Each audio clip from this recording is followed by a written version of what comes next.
Hey folks, I am Lewis Sidor and just wanted to give you a rundown of the bike that I rode to third place at the 2024 Tour Te Waipounamu and do a bit of a breakdown of what gear worked, what didn't work, and what I might change for next time. So the bike is a Specialized Epic Evo, size medium,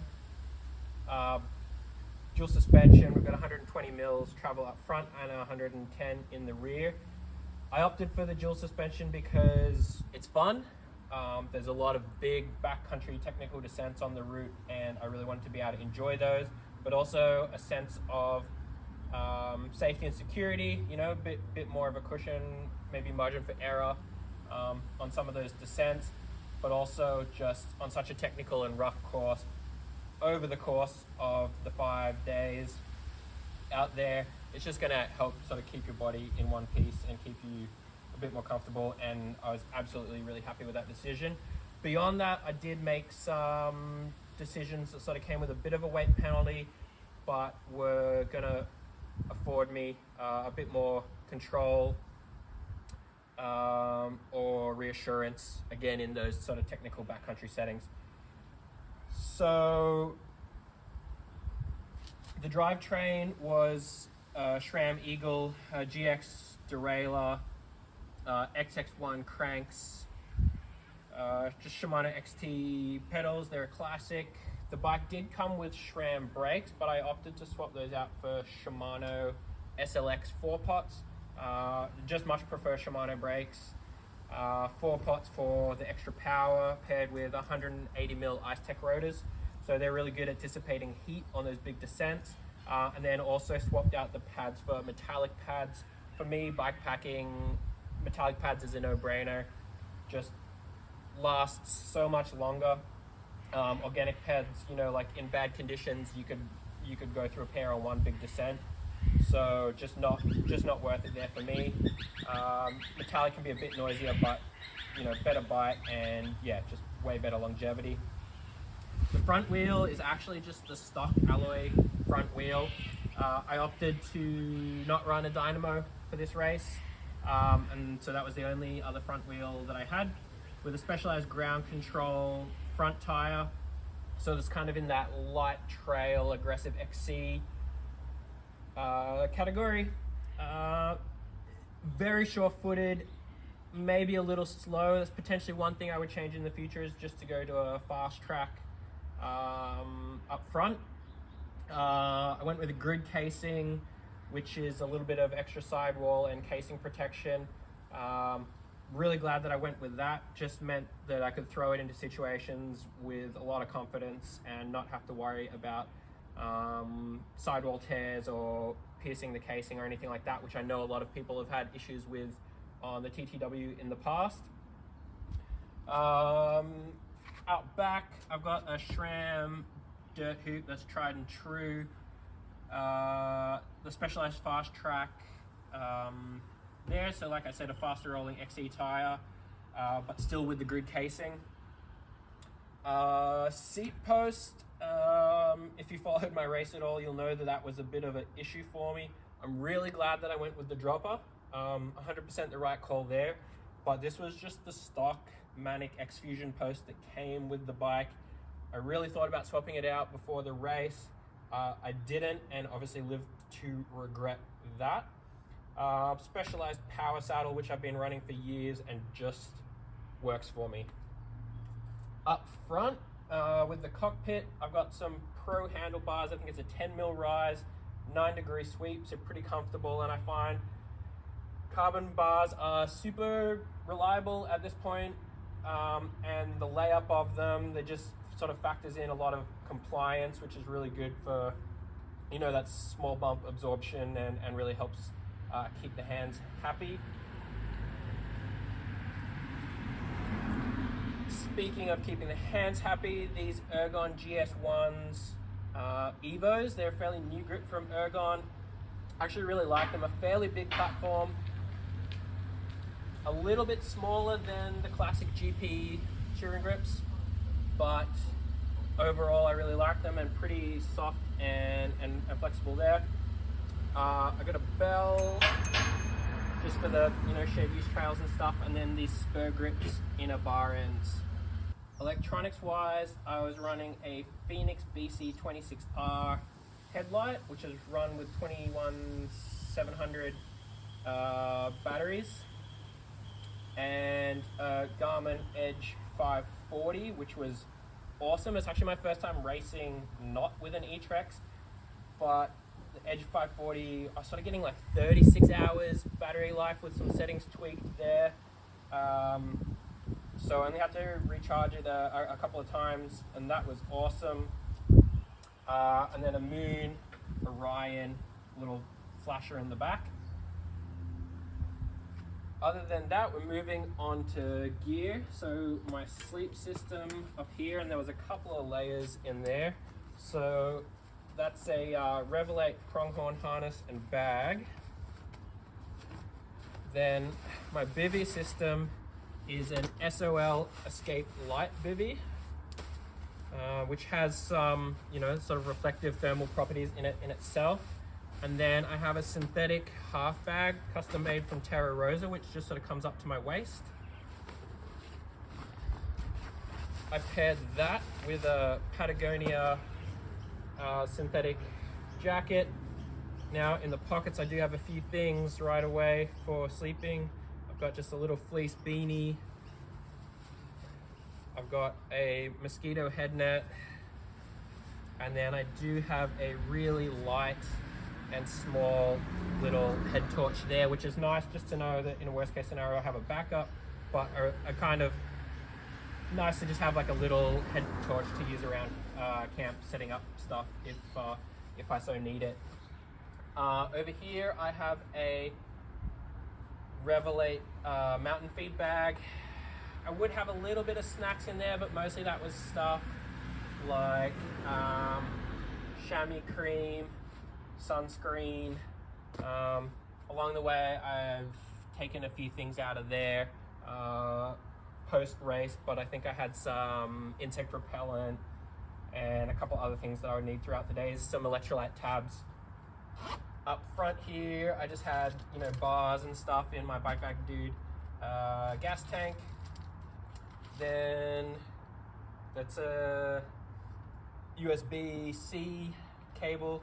I could pop a battery bank in there during the day if I needed to charge the Garmin. Moving back, I had this Terra Rosa gear frame bag. On the whole, I generally would prefer to just have water bottles, but in this instance, given the big resupplies and stuff and the dropper post limiting what I can sort of carry on under the saddle, this was a really crucial piece of gear. Mostly was layers in here, and then I could also put food in there, so I might get an extra burger to go and shove that in there. So I just got some specialized fleece gloves, cold weather. I got MAP, just knee warmers, so not full length, just knee warmers. Then sort of getting into just sort of electrics and stuff, I've got a small bag here with I've got cables, I got my tiny little toothbrush, I've got a first aid kit with just some basics, a lighter, ibuprofen, some KT tape, some rigid tape, some fire lighters just sort of for emergency, some backup water treatment tabs, gauze, band-aids, iodine swabs, steri strips, pretty basic. Then more cables and a charging block in there. Then probably the heaviest stuff, I had a 20 milliamp hour battery pack for charging stuff. I had 2 spare GoPro batteries. Then I had 3 spare 21700 batteries for my head bar light. and then 3 spare, what are they, 18 650 batteries for my head torch. One thing, I did have to tape them. You've got to tape over the terminals for air travel, but that actually worked really well as a system. I left the tape on there, and then as I used them throughout the race, I would just rip the tape off and then pop them back in the bag. And so the ones that had tape on them I knew were full, and the ones that were unwrapped I knew had sort of been emptied. Then I had a bit of TP in a Ziploc and only one left, but yeah, I had a Cliff Bar in there.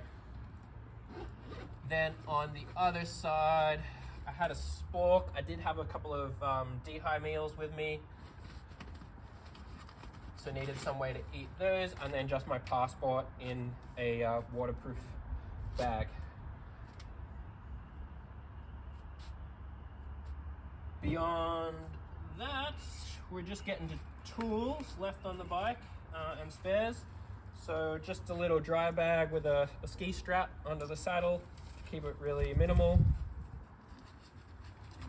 So what have we got? We've got 2 Tubolito, like ultralight tubes. We've got CO2 cartridge. We've got a tire lever that's wrapped with some upholstery needles and some thread for sewing up a sidewall. And then we just have my spares kit.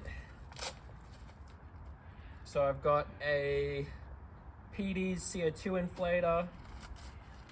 I've got a little bag of goodies in here. I've got some brake pads, a spare hanger, some chain links, some extra Dyna plugs, some just nuts and bolts, a Schrader inflator. I've got a Fiber Fix spoke. I've got wolf tooth chain link pliers and a couple of master links, some tire boots, some patches, zip ties, and a Gerber little multi-tool thing with some pliers on it. And then finally, just to what I was wearing, a POC octal helmet with, got some Oakley radar, EV glasses on the front with the transition lenses. Then this is my head torch, which is a Phoenix HM65RT. This thing was really rad, and I tried to mount it just with the strap that it comes with, which I couldn't get to work, so I ended up doing some double-sided Velcro on the front, which was really secure. Meant I could pop it off during the day and chuck it in my frame bag.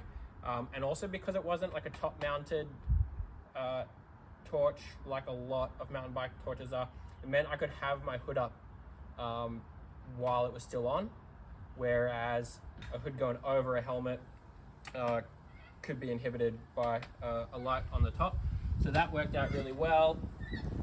Last minute, I went with some race mitts, just some like half finger gloves. I've never really used these much before, but they were actually really nice. I have really got into riding with gloves in the last couple of years, but I do find that it makes it tricky to, use your phone, put on sunscreen, that sort of thing. So opted to go with some half fingers, and they worked out really well. Especially, I just find the top of my hands get just roasted, even if I'm putting on heaps of sunscreen there, just because they're sitting up in the sun all day. So yeah, the MAP race mitts worked really well for me there. Shoes, I've been using these for years and really love them. They are Specialized Recon 3.0s.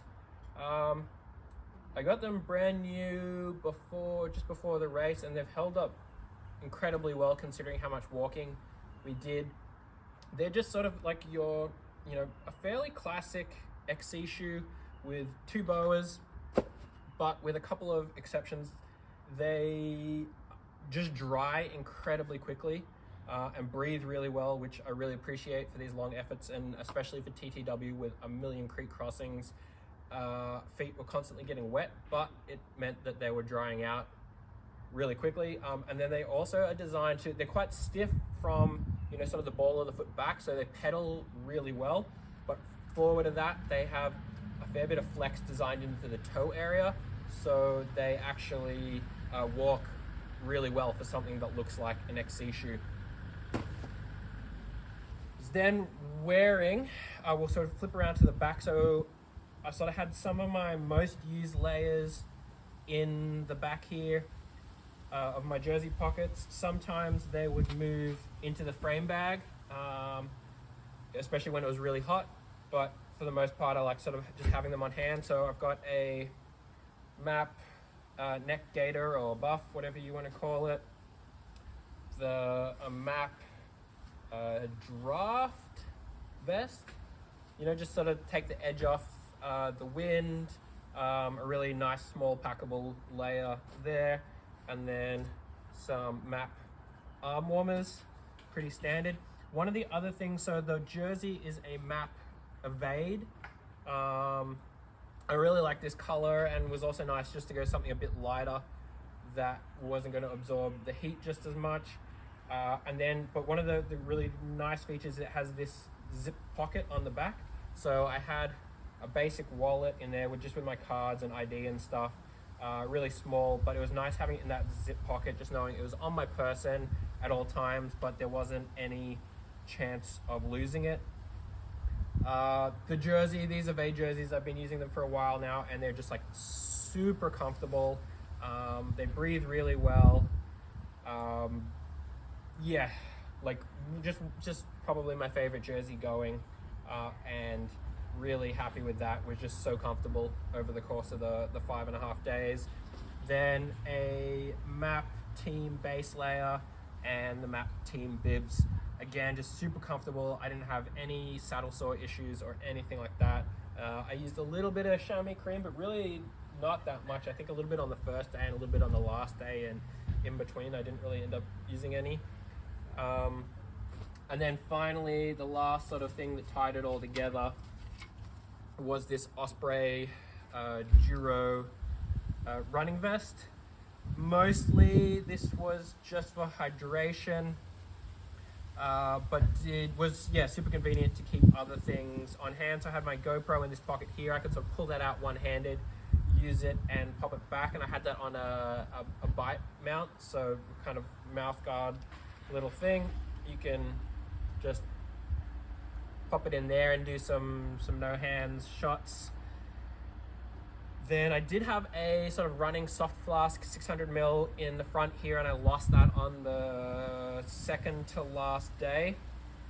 Then a 1.5 litre bladder in the back. I found the bladder is slow and a bit annoying to fill up, but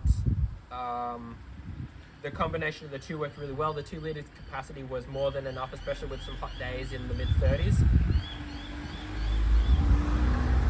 And what I used the soft flask for was that, like, anytime there was a little stream coming down onto the side of the trail, I could just quickly fill that up, chug, you know, like a litre or so, fill it back up and keep going. And then that sort of minimized the amount that I had to use the bladder.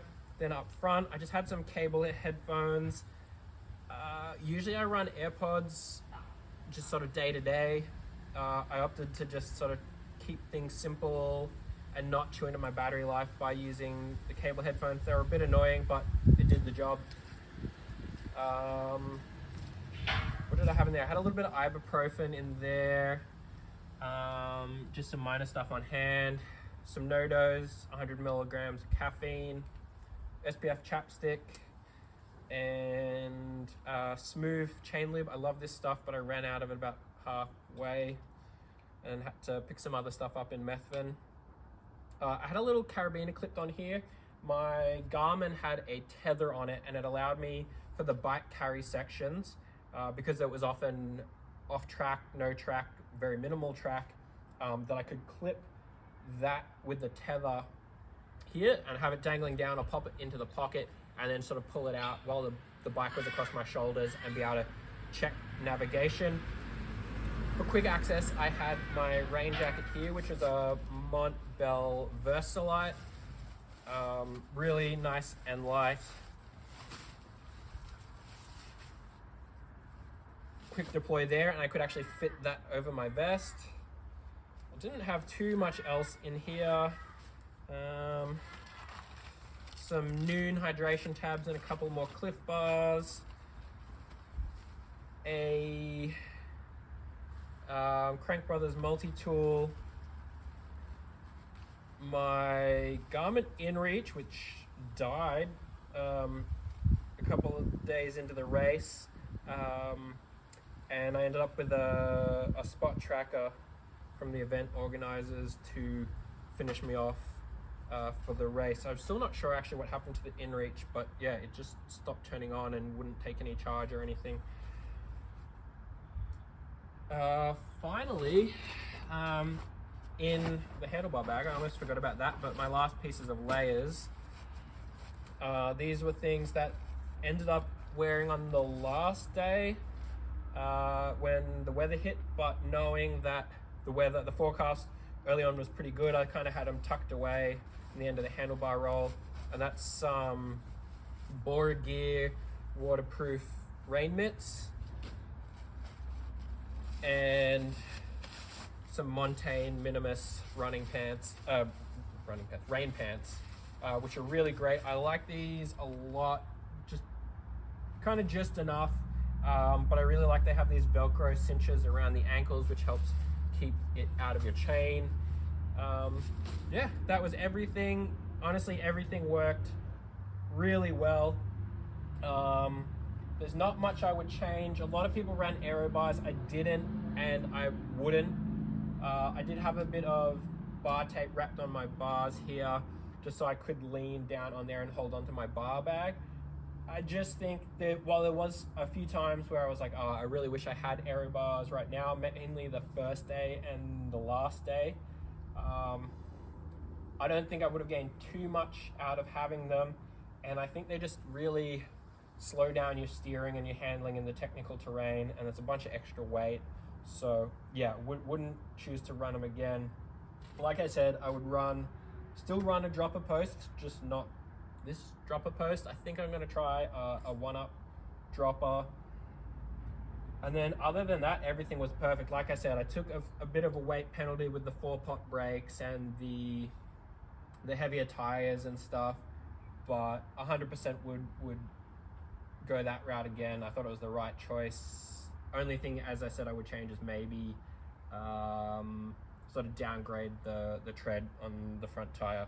Other than that, really happy with all my choices and would run everything the same again. Thanks.